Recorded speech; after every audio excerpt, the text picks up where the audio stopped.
Bye, Shu. Fantastic. Well, thanks everyone for joining this afternoon and for kind of responding to my email. It's very warm welcome to Woodcraft.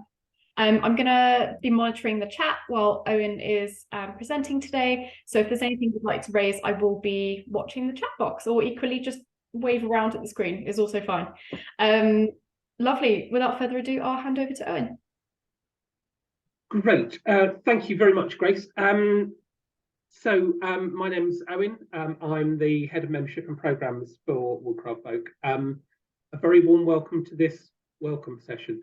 That doesn't come out quite right.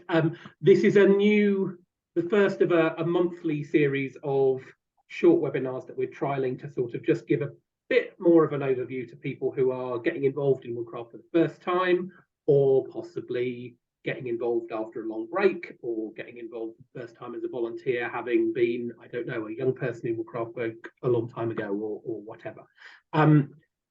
As Grace said, if you've got questions that come up, don't, as we go along, don't risk forgetting about them when I waffle on about something else. Whack them in the chat or unmute and shout out. I'm very happy to be interrupted, and I'd much rather that happened than you carried on with a question in your mind and then forgot about it. What I'd like to take us through is a little bit of who we are and what we're doing and why we're here, and how we got here. Then a little bit about volunteering with Woodcraft and what it will entail, and to talk about what we hope you're finding on your volunteer journey so far, and to put you in touch with where you should be going for support and to get your questions answered. I'll give a little bit of an overview of some key contacts and things that we've got coming up at a national level, and then there'll be a chance for questions, comments, discussion, whatever, towards the end. I'm aiming to keep it within the hour, but I'm very happy to take discussion beyond the hour if that's necessary. Similarly, if there's things that come up that you want to talk about in more detail another time, I'm very happy to make time at another point to talk one-on-one if that's more appropriate. So what I'd like you to do first of all, I don't know if any of you can come across the wonderful world of Mentimeter before. If you have another device, point it at the screen and scan that code and go to the place and answer the questions. If you don't, can you just open your browser and pop menti.com in the top and then type in that little code, and you should be able to answer a couple of questions just to kick us off, which would be really helpful.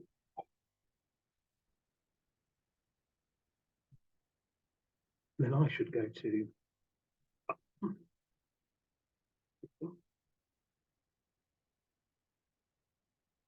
and hopefully,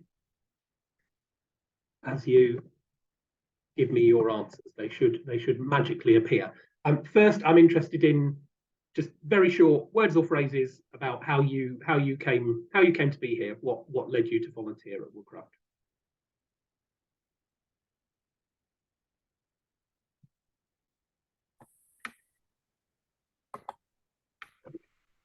You see, look, the magic works. I don't seem to be getting in. 3962 1851. 1861. Oh God, is it? It says 1851 up here. Well, that'll teach you to listen to me, won't it? Yes, it does say 1851. Bother. 1861. 1861. Yeah, try that. Okay, good. I'm in now. Okay, great. There you go.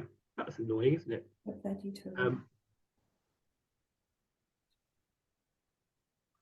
you go.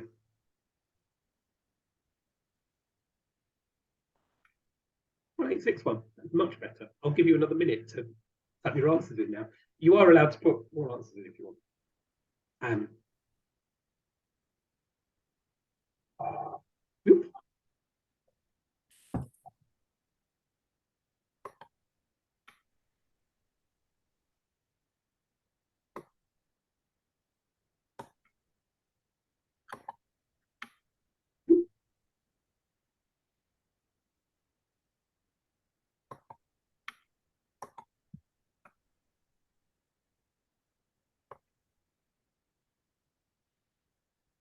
Okay, for those who've just joined, we're just getting some feedback from people immediately about their experience, what's brought them here.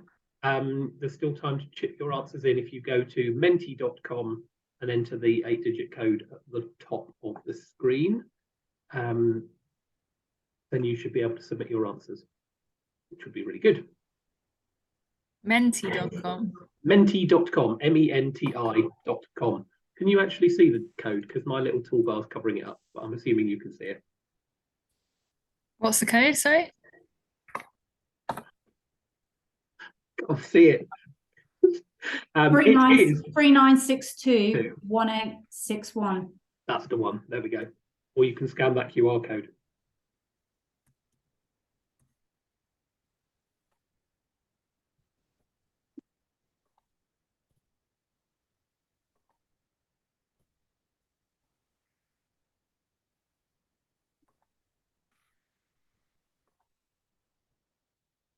There we go. Sounded like fun.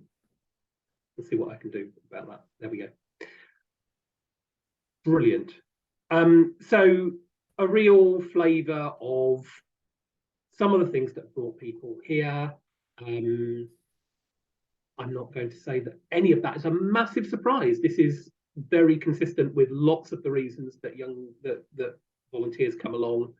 Either we have successfully convinced you to volunteer because your children are engaging, or because you've been brought in by friends who have said come and get involved, but also a notion of being motivated by the values that make our organisation, our youth work provision, different from some of the other things that are out there. Some of the values, some of the ethos that's at the heart, and at least one person, as I perhaps suggested, has come back after going as a young person.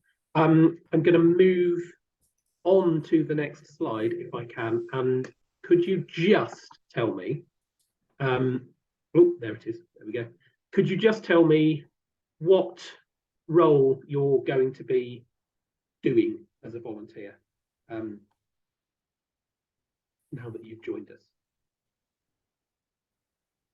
There you go.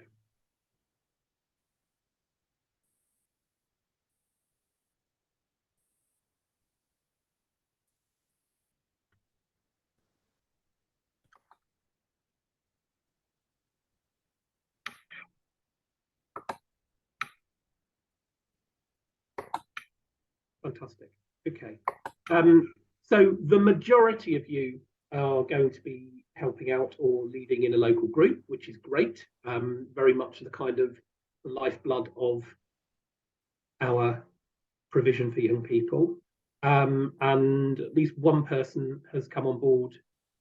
I don't know whether it's as well or instead, but to help with a specific camp. I'm going to guess that's possibly Ventura Camp or possibly Camp 100. Whoever that is, but we'll also talk a little bit about that. But I think it's important to recognise there is a massive breadth of roles within the organisation that are volunteers. The most obvious ones are people who are leading, activities on group nights in drafty church halls and scout huts and everywhere else that we run our provision. But there are also people who are working behind the scenes, supporting some of the staff team at Folk Office, supporting the centres that are around the country, and so on. And at least someone who says they're hoping to start running a woodchip, that's Ali, is hoping to start running a woodchip group soon. So that's really helpful to give a flavour of where we should be focusing our activities. Who's the person who's signed up for volunteering for a specific event? Just wave vaguely or drop something in the chat. It'd be interesting to know and see if you've got any specific queries to that I don't address as I go along. Anyway, I'll flip back to the slides now and we will crack on. So I'm guessing that some people may have already got some notion of Woodcraft Folk and where it's come from. But effectively, just to do the very brief potted history, we were an organisation that was founded in 1925, so we're just coming up on our centenary.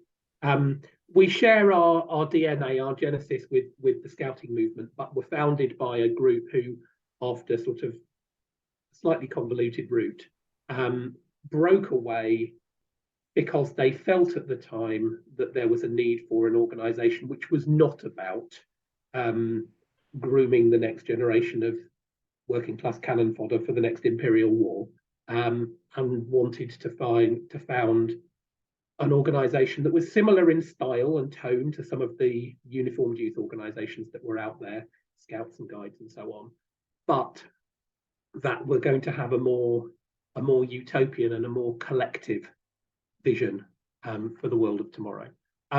It's that attracted from the very start support from the cooperative movement and the trade union movement, the two kind of bastions of working class life in the post-industrial society. And very quickly, Woodcraft Folk joined a global family of progressive youth organisations, and that's a family that we're part of today, IFMSCI, the International Balkan Movement, which brings together progressive youth organisations, principally from across Europe, but increasingly from right around the world, and including the global south. The image here, by the way, is the first ever grant we got out of the co-op from the Royal Arsenal Society in South London, where we started, who granted us £5 to go and buy camping equipment from their store, and that's the first of many such grants that came from co-op societies up and down the country.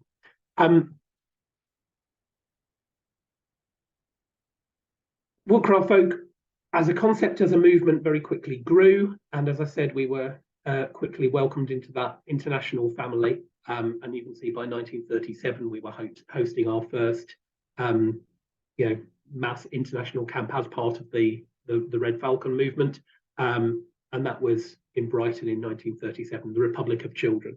And you can also see here on the left-hand side, sorry, images from our involvement in the international cooperative pageant that happened filling Wembley Stadium in 1938, which was a time when Woodcraft Folk was working very hard on supporting the Spanish refugees who'd come fleeing fascism in Spain. If you're interested in the early history and the heritage of Woodcraft Folk, there's an entire website dedicated to digitizing and collecting and preserving stories from our history. Do take a look. It's having new stuff added to it all the time and will be rejuvenated in the run up to our centenary. But heritage.woodcraft.org.uk is a really good place to find much more about our history and heritage, if that floats your boat. Today we would articulate what we do in a number of different ways, depending who we're talking to. But effectively, we're running a cooperative youth movement that aims to be open to everyone. We support our young members to take the lead, to be empowered, to be put in charge, and take control of changing the world through the activities that we do at weekly group nights, camps, and residentials. Through those programs, we're looking to develop their understanding of and also respect for the world around them, and through fun activities explore big ideas. So those are just some of the ways that we articulate what we do succinctly when called upon.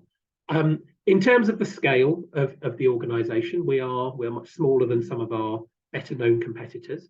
I think it's fair to say Woodcraft Folk is never going to be the default option of the establishment. We are always going to attract people who are looking for the alternative. Currently, we have up and down the country 200 groups across 5 age ranges. So from wood chips, which are our very smallest sort of 3 to 6 year olds, up to district fellowship, which is our young adults, our 16 to 20 year olds. That is resting on the backs of, if you like, a network of about 3,000 volunteers and supporters and donors. Our groups reach, one way and another, about 5,000 young people per year.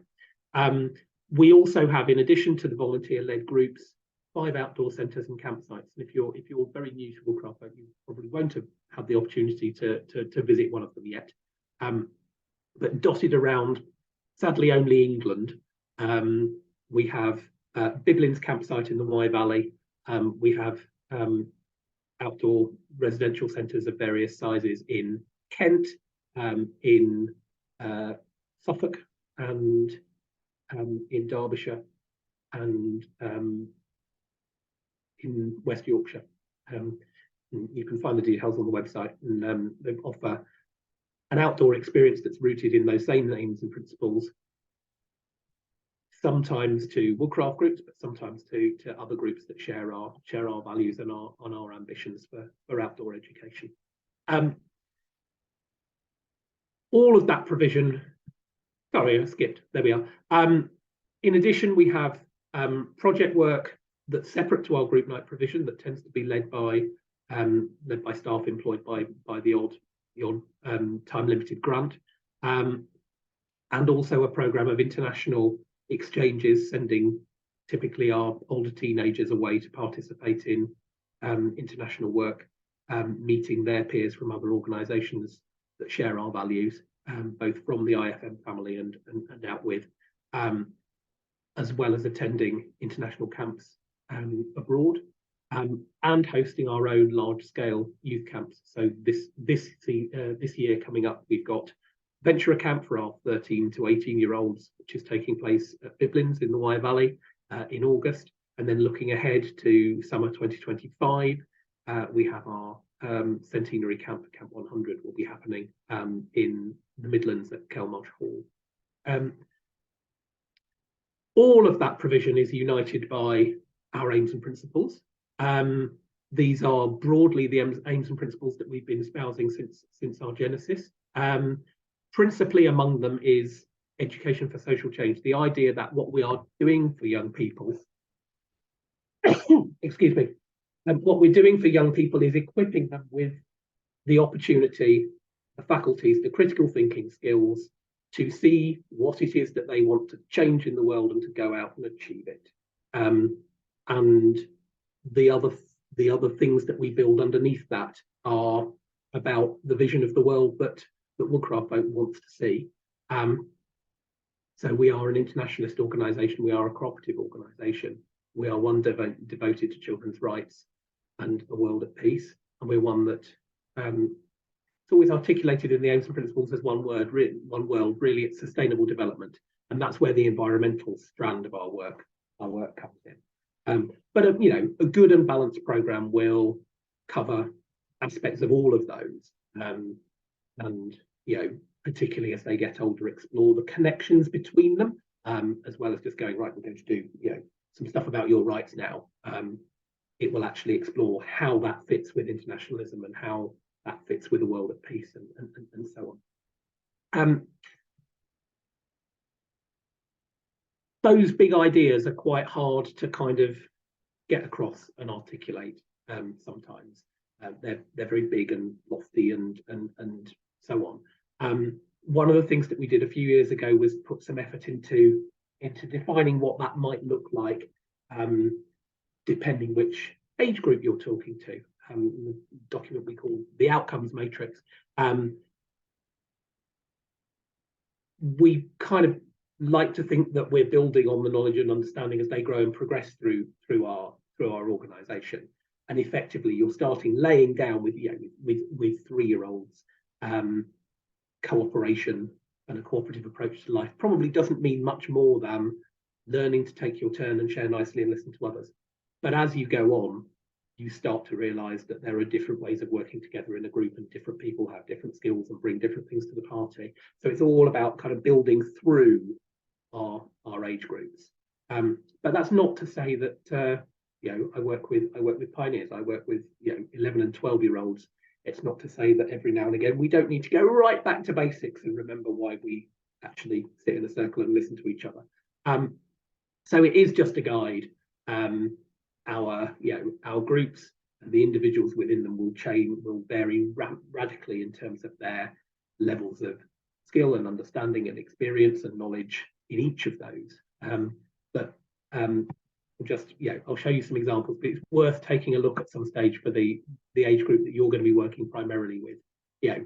If you're looking at Elfins, maybe international friendship is just beginning to understand the different cultures and backgrounds of people that are in your community and recognizing the links that we have to the wider world. Maybe when they become pioneers, we start to introduce some more interesting kind of, complicated ideas about fair and unfair trade, and we start to talk about what those people who are in our community who were born elsewhere are doing there, and what were the forces that were acting on them that ended up for them being, in a rainy town in the north of England, for example. And then when they're moving into venturers, you might think about really exploring and challenging global inequality, and think about building those international links and maybe going on an international exchange yourself. So you can see how the threads, the longer the young people stay with us and stay within our programs, the more we will build on those ideas that we lay down when they're really quite small. If that helps as a way to think about it. But I urge you to take a look at that, as well as at the ideas for activities that explore each of those that we have on our website. The big ideas are all great, and that's a really important part of what some of you said drew you to come and volunteer with Woodcraft. It's a really important part of our ethos and the common bond that we share. However, all the research into any youth work program whatsoever demonstrates that the thing that really makes the difference is providing young people with a consistent group or a consistent relationship with a group of peers, and particularly with adults who are not their own parents. That, any youth worker will tell you, is the thing that makes the difference in terms of young people's life chances and experiences. So, if nothing else, even if we are not managing, it's very easy to come home from a group and go, God, but we really didn't get down to the nitty-gritty of the kind of, issue about global inequality that we were trying to get to in that session. Do you know what? It doesn't matter. What you gave the young people was a positive experience with their peers and strengthened a relationship with a non-parent adult. And that's the thing that we know makes the difference in the long term. The rest of it is lovely to have when we can achieve it, but sometimes we don't get there.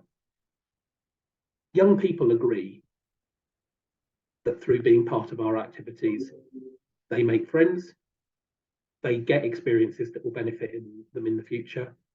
They agree that they develop new skills and that they feel more confident by virtue of what they've done with us. That's the stuff that makes the difference. And even if you come home thinking that session didn't quite go as planned, you have made that difference and that impact on them. And we have the research from our own young people to bear that out, as well as research from the wider youth work sector. And that's what we're here for, what we're trying to make a difference to our young people with. And whether you're working directly with those young people or whether you're in a role that's about enabling other people to provide that input, that's what we keep coming back to, and that's why we're all here. Excuse me.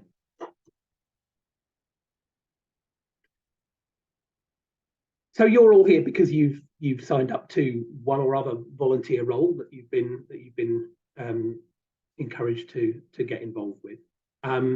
We are, in essence, a volunteer-led organisation. Not only are all our trustees, our governing body, are volunteers themselves, but the vast majority of our activities are delivered by volunteers. We have, for our size, a very small staff team, and our activities just could not go ahead and have the reach that they do without the work of volunteers. And they're working in a wide range of roles. So that might be people who are working, turning up every week and running a session for a small, with a small group of the leaders for, 15, 20, 12 young people, whatever. They might be volunteering on a much more infrequent basis as part of a rota of predominantly parent helpers, with a shifting cast of characters leading a looser group. They might be volunteering to spend a weekend or a week at one of our outdoor centres looking after our guests. They might be volunteering to go to events and take photographs that we can use to share activities about our movement on social media. They might be doing something really, really practical and technical. There was, I'm thinking of the guy who turned up to support our big international camp that we had in the summer, and spent the entire time working on making sure that plumbing and toilets and showers worked across the site. That was not a frontline youth work role, but without it, the frontline youth work would have been absolutely impossible in a field with no supplies for 2 weeks. So whatever you bring to the party, you're enabling that work that ultimately changes hearts and minds of young people and equips them for the future. By volunteering, we can not just build on the skills we've got already, but also share our skills and knowledge with others, whether that's with our peers as volunteers or whether that's with the young people that are there. Obviously, the more of us there are helping to do those tasks, the wider the load gets shared, so people don't get overburdened and burnt out. It's a fantastic way to make new connections, and I think, as I think about my involvement with Woodcraft Folk first as a beneficiary and then as a volunteer as well as a staff member, most of the strongest friendships and relationships I've had in my life have been through people who I've met through Woodcraft Folk, because we have that shared understanding and those shared values. And it's a really important aspect of what lots of us get from volunteering. And when we get it right, and when we put the right building blocks in place, and when there's enough of us that we're not running around like headless chickens, it can be great fun. And the experiences that you have and the experiences that you will be exposed to as part of that will hopefully enrich and sustain your involvement in the organisation for many years to come.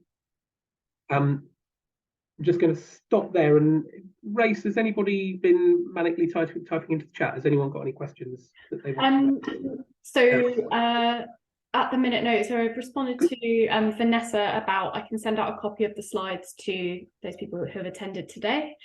Yes. And yes, especially the ones about the objectives for sort of each age group. She specifically asked for, so that's fantastic. I'll get that sent. I will try and put some more clicky links, because I will refer to specific bits of information throughout, and I will try and add.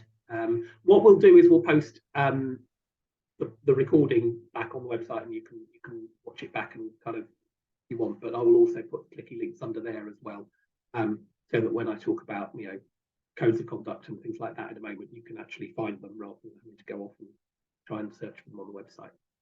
So yeah, that's a good shout. Thank you.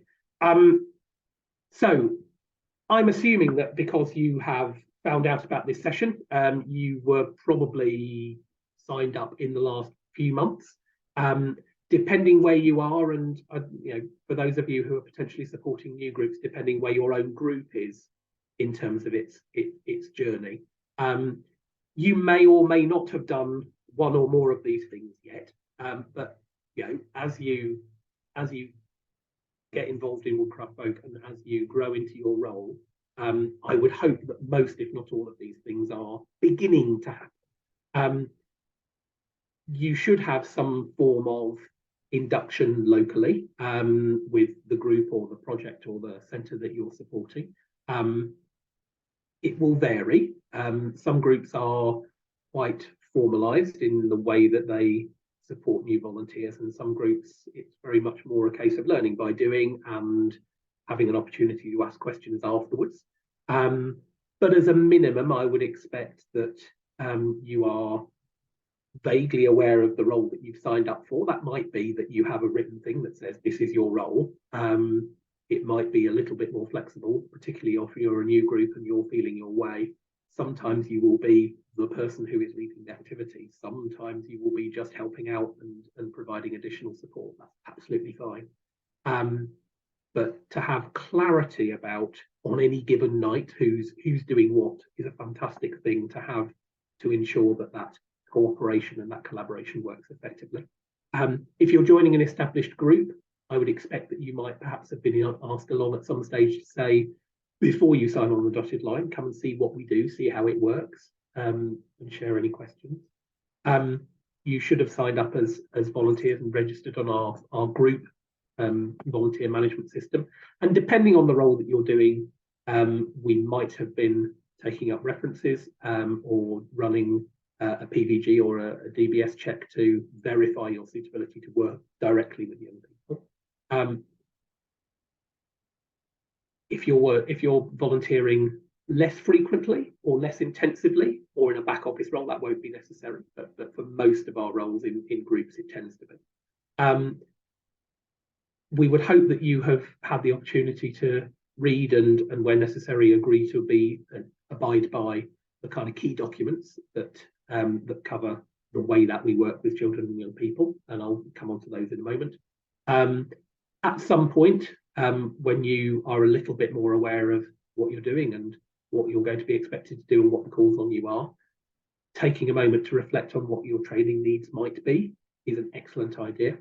And I would also hope that you've been connected into the local networks for information and support, whether that's the WhatsApp group of people who work to keep the show on the road locally, or whether that's signposting to the person in your group or district who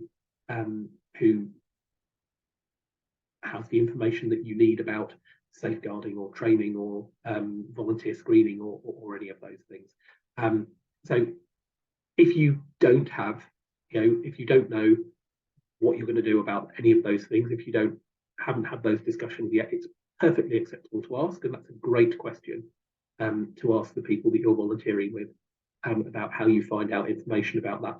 If you haven't been added to the group and you're just getting the sporadic emails, by all means ask how the group stays in touch and make sure you're connected to it, because we're all volunteers and we're busy people, and sometimes things slip the net through no fault of anybody. So it's always worth prompting. If you feel you're being missed out of something, probably cock up where I'm conspiracy. Okay, I think it's really important because most of you will be working in a role that's going to involve some contact with our young members, even if you're not the person who is directly accountable for all of it every week.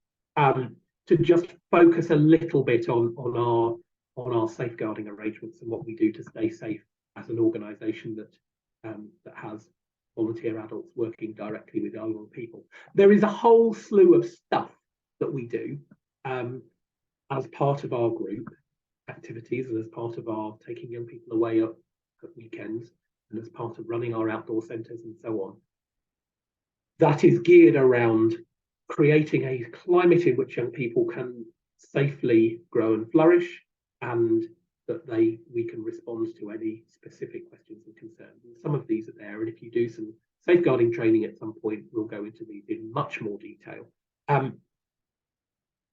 For your roles, the totality of that will be by and large worried about by somebody else, and all you need to do is you need to understand the key bits of information, the key things that are going on that are part of our safeguarding arrangements for our children and young people. And we're a children and young people's organisation. That's the focus of our safeguarding arrangements. But actually, the policies and procedures we have are also there to protect volunteers as much as they're there to protect our young members. So the four things, and these are the things that I will make clicky links when we add the slides and send the information out. If you've not already seen it, have a look at our code of behaviour.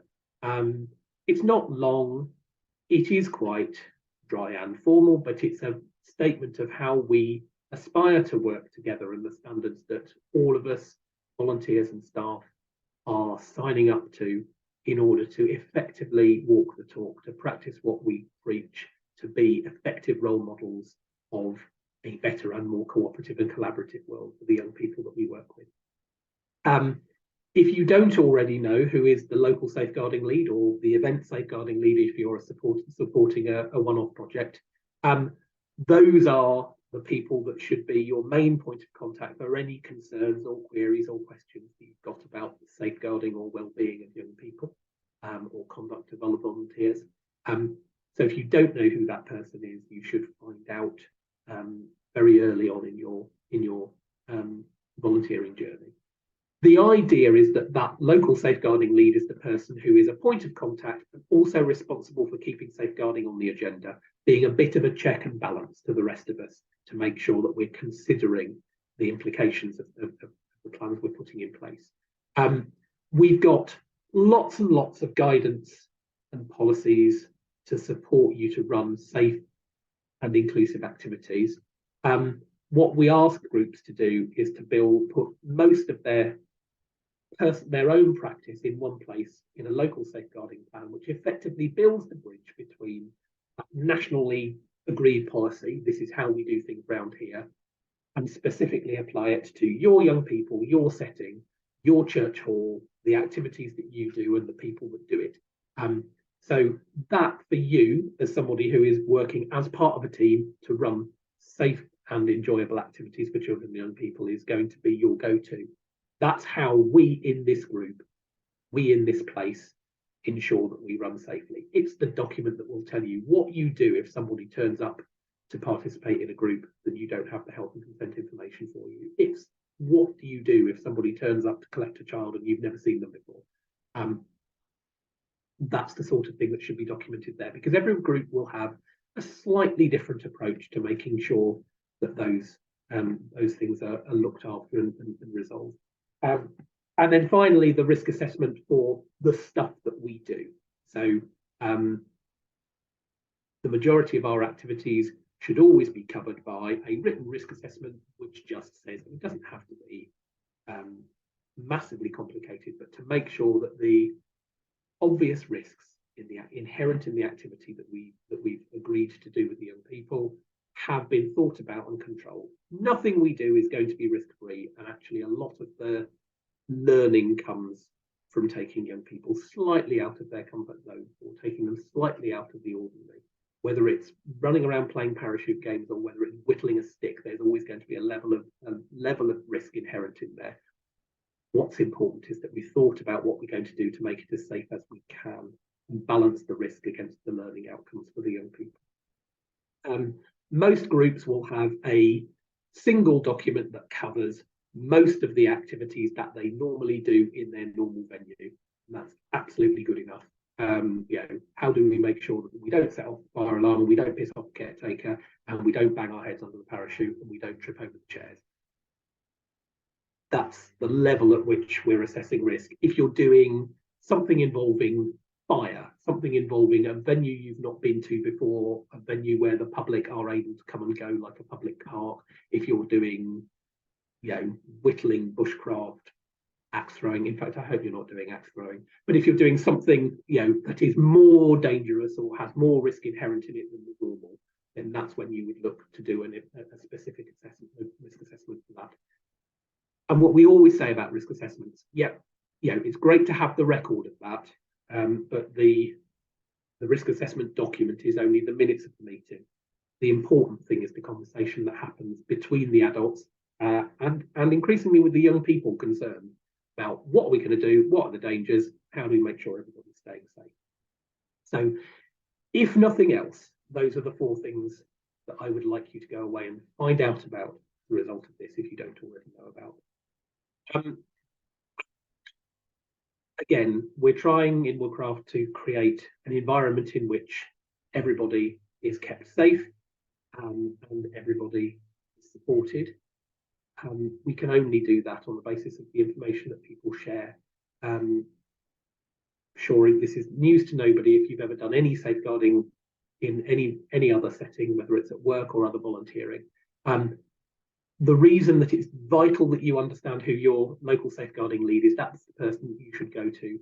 And we would always encourage you to share if you're worried about an individual child who might be possibly suffering abuse within the home or having a difficult time for some other reason, based on what the child says to you or what you say or how they are, or they were just a bit funny this week. It's all part of the picture.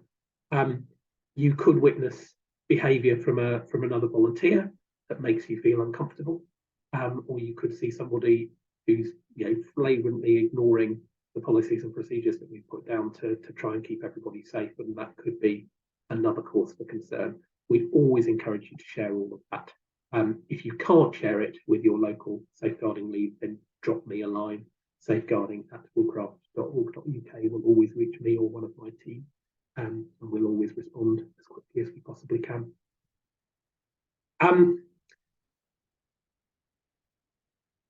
Just finally wanted to finish with a flavour of where you should be going. I mean, having said there's a small staff team. We've tried to make it as simple as possible to get in touch with the right person. If you've got queries about your volunteer screening, training, admin, using the group system, anything going on in your group, where do I find this document, whatever, membership@woodcraft.org.uk is the correct email address. That will go to Grace. It will go to Grace's assistant, Rosie, when she joins us later this month. And when Grace leaves us at the end of the maternity cover that she's doing, it will go to Leanne, who is returning from a year off, having twins, in fact, to become the membership and groups manager again. So there is a changing set of personnel there. So membership@woodcraft.org.uk is the most reliable way to reach out if you need any help and support, and that will always go to one of the team. And as I said, safeguarding@woodcraft.org.uk will always reach whoever is on duty from the safeguarding leadership team, and we will be able to respond to any concerns that you have got or that you need to raise, or point out any guidance that you need to be.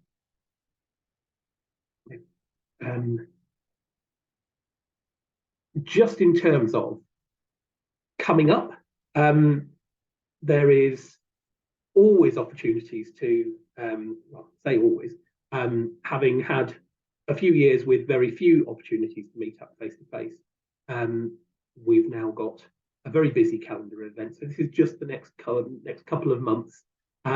You can get involved in some of our regional gatherings for adult leaders to kind of come together and share skills.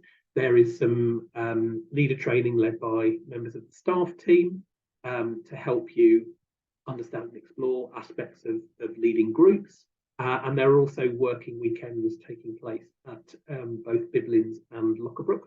So you can come and get hands-on at one of our outdoor centres, get a flavour of what it would be like to take your group there, and do something to help welcome our guests in the new season. We also have a busy calendar of online webinars like tonight. We run, as a baseline, we try and run one that's got a kind of safeguarding theme to it every month. They dot around a little bit because different groups meet on different days and people have different calendars. So we do try and dot them around a little bit. So it's not always that you can't go because your group meets on Thursday. So we've got one looking at risk assessment in a bit more detail coming up. We also have one of our supporters updates. So our chief exec and the chair of our board will give a kind of summary for our wider network about what's going on around the movement at the moment.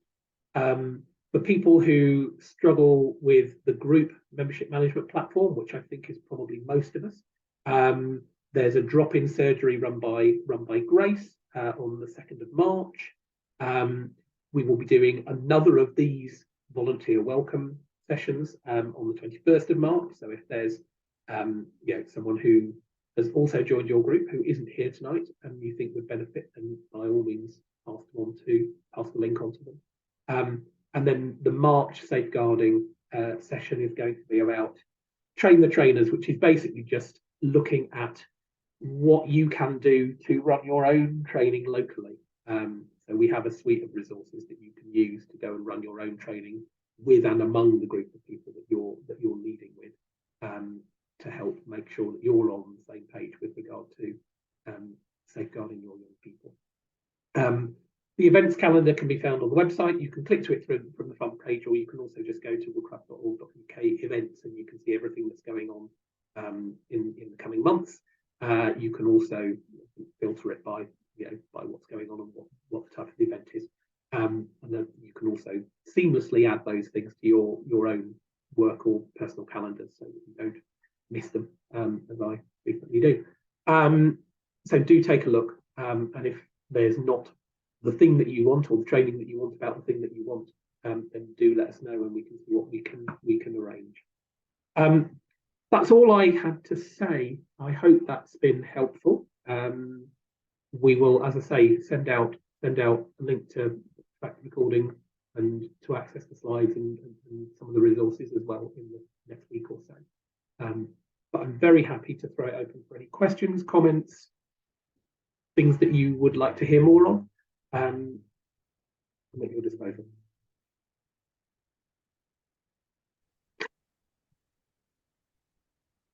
Hi, Owen. Hello.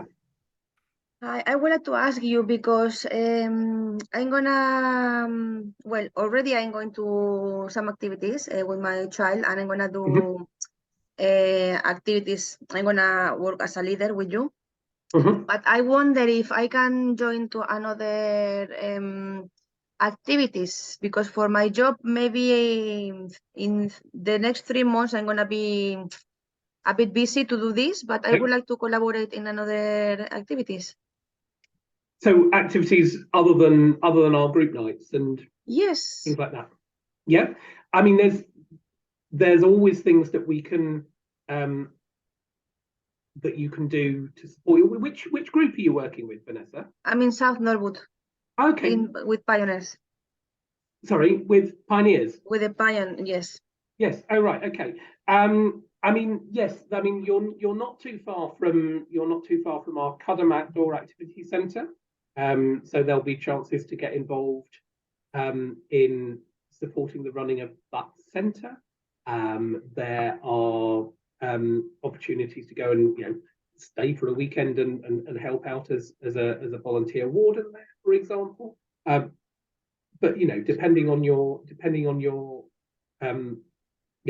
what you'd like to be doing to support our work, we're also looking for people who can support helping us with communications, helping us promote, And can we see these opportunities in some place, because I don't have any link or any website? Okay, so if you click on the volunteering section of the website, so get involved on the website, you will see the current list of vacancies that we're advertising. But I think also talk to your local group leaders, because it might be that there's things that they're desperately looking for someone to do.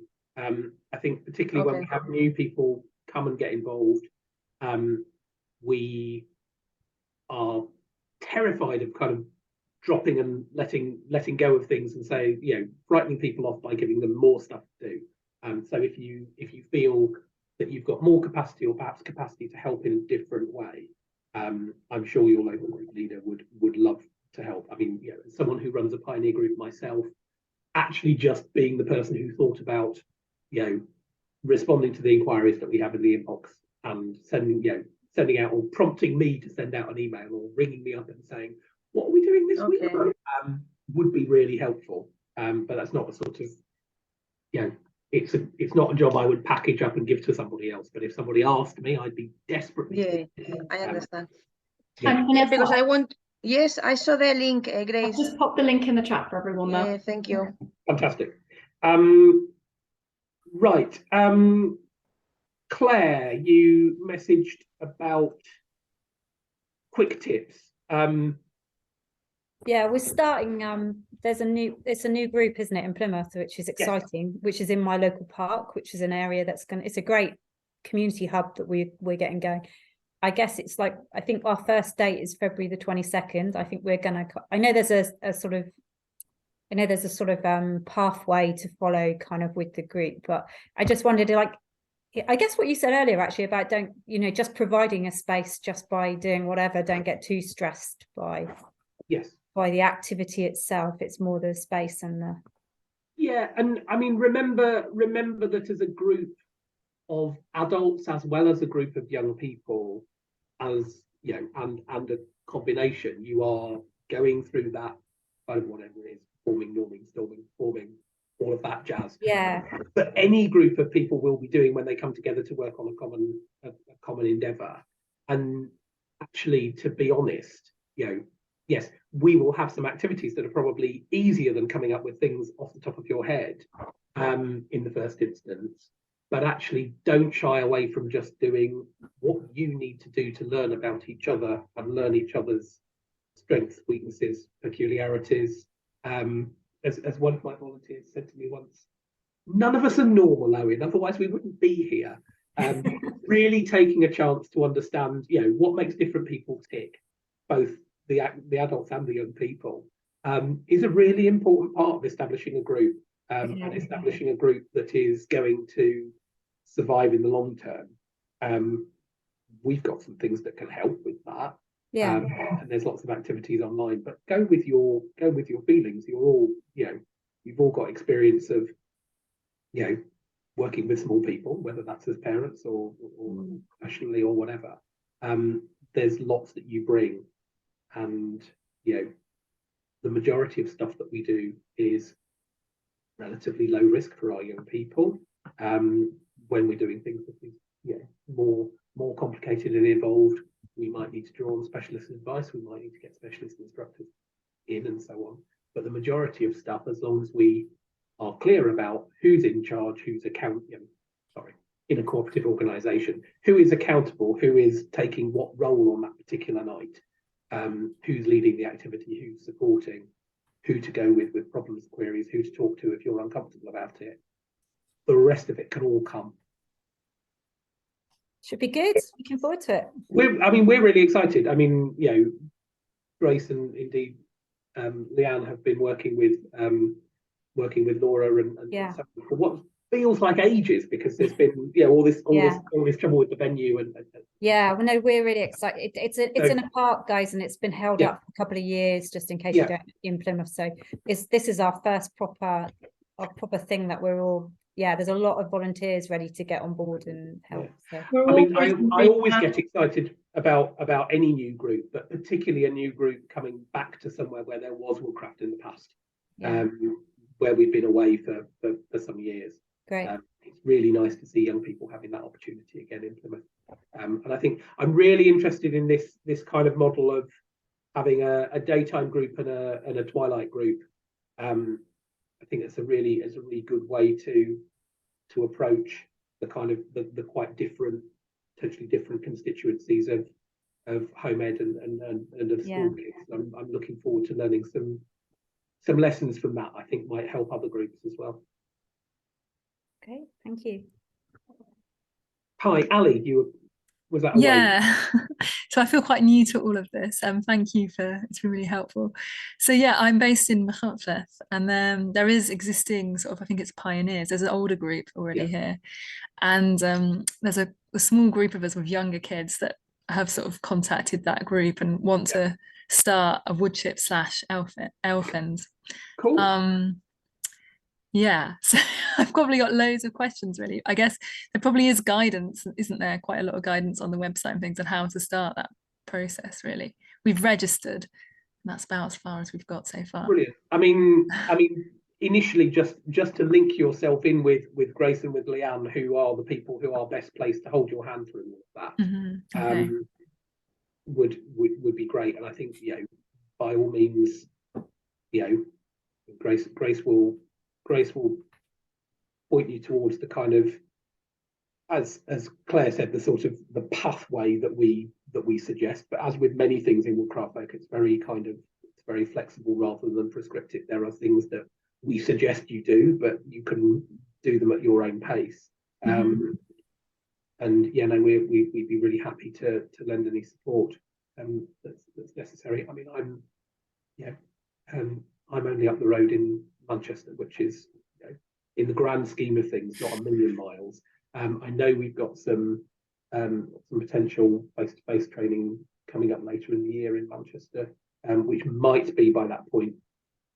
You might have a group of people that might be interested in coming along to that. But I'm also very happy to kind of, be contacted with any random questions about the actual doing of stuff. I'm very happy, Ali, to help with things like, obviously Owen said it's a flexible path, but there are mandatory things we need to get in place, like DBS checking and referencing. And I can absolutely help support with those and signpost you to all the guidance that will walk you through that journey of that sort of path to the new group launching. Yeah, so, and I think it would be, Grace. It would be really useful to perhaps,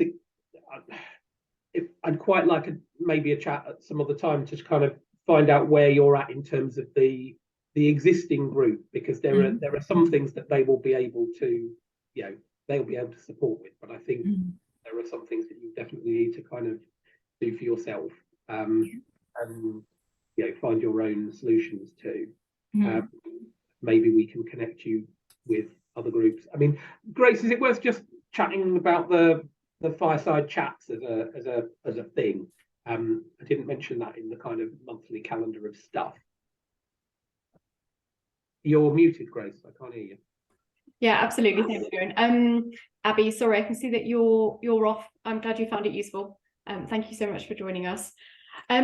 Yeah, so fireside chats is something that I would call her my predecessor, but I'm sort of keeping her seat warm for her, and she's coming back in early March. Leanne had instituted previously, and it was about helping people who are trying to develop new groups sort of come together for peer-to-peer support and cooperation in that sense. So I would facilitate a meeting, usually during the day, where we can make introductions, hear where each other is in that new group development process, and try to find similarities and share thoughts about, oh, you know, this has really helped me, or, oh, I'm stuck with this. Have you encountered this yet? And just generate a bit of a feedback loop between us and new emerging groups. So we had our first one kind of back after a while in December. You know, if you are in that new group journey, certainly able to you know, link you up with someone at a similar stage in the journey.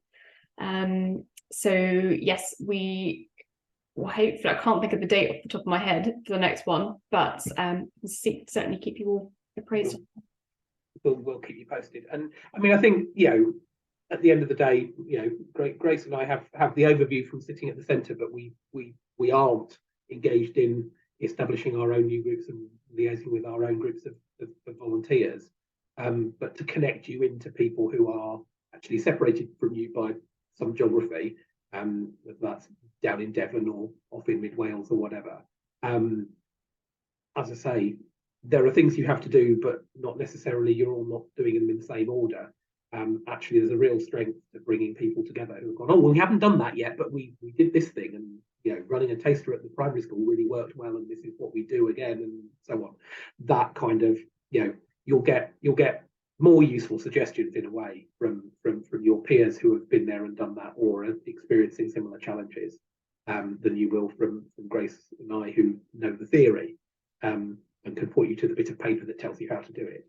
But that's not the same as, you know, having the experience of, well, we tried and the church warden told us to clear off and all the rest of it, which is sort of, you know, the practical challenges that you experience. So I would recommend that to anybody who's on that at any point in that new group journey. I mean, the other thing to say that I perhaps should have included, there is through our, I mean, if you're not already following Woodcraft Folk on whatever social media you engage with, then please do. But particularly if you are still using Facebook, which I know not all of us are, there's a very active community of Woodcraft Folk members, friends, and supporters on there. It's a group, we don't run it ourselves, but it's administered by a number of volunteers. If you're ever stuck for where do I go for this, or does anyone have any good ideas about session ideas that explore this, I guarantee you, if you post your question on there, you'll get half a dozen responses that will, you know, guide you to things that you've never thought about. It's a really valuable practice community. So I would take a look at that if you're stuck as well. It's also just good for getting a flavour of the different ways that groups are exploring our own principles and different ways they're working and so on around the country, as well as being tied into things like regional venture activity days or training sessions that pop up or whatever. Excellent. Right. If there's nothing else, just past the hour, I will leave it there. But thank you all very much for your time and for your attention. I hope it's been helpful. Do please let us know if there's more stuff that you'd like us to explore in the future, and keep an eye on our event calendar for training that might be relevant to the role that you're taking on in your group. Thank you all very much, and I look forward to hearing from you in the future as you get hopefully more involved in the life of your groups. And we're all